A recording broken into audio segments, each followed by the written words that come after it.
In a time when humans first turned away from Allah, mocking and ridiculing a prophet, the heavens unleashed a mighty flood.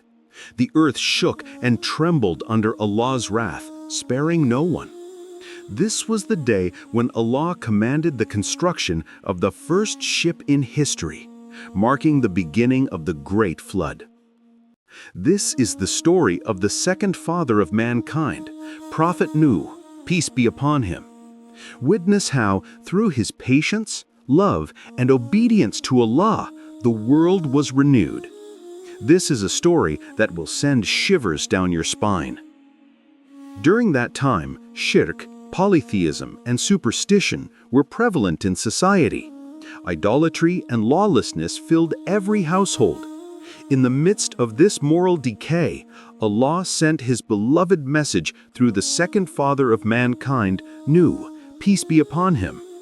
He lived for 900 years and spent his entire life guiding humanity. Allah sent numerous prophets and messengers at different times and places to guide people, enlightening societies shrouded in darkness.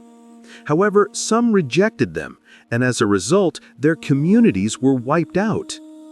Prophet Nuh, peace be upon him, lived at the end of a 10th-century period from Adam, peace be upon him, when human beings increasingly fell into shirk and disbelief.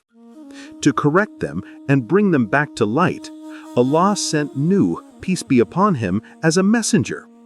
He lived approximately 950 years and dedicated his life to guiding people who had lost their way. Yet many did not recognize his greatness, rejected him, and were ultimately destroyed by Allah's wrath.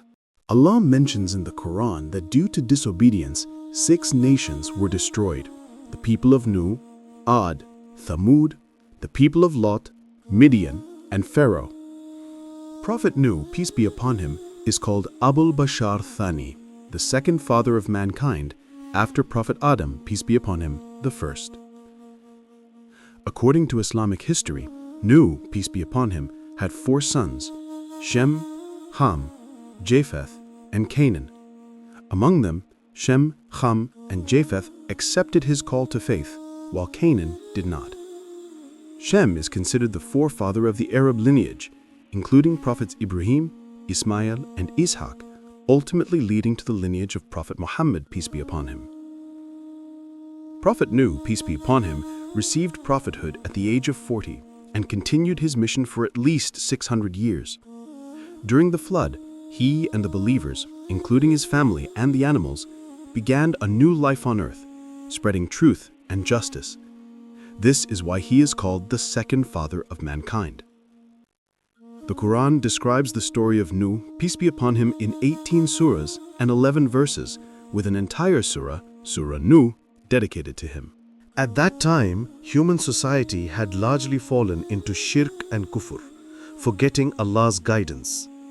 Nuh Alayhis Salam called the people to worship Allah alone and warned them of the consequences of their disbelief.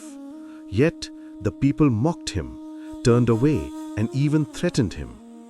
Despite this, Nuh Alayhis Salam patiently continued his mission, praying for the guidance of his people instead of seeking revenge.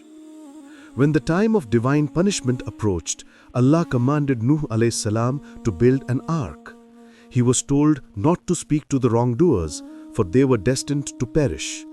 Following Allah's command, Nuh Alayhis Salam constructed a massive ship.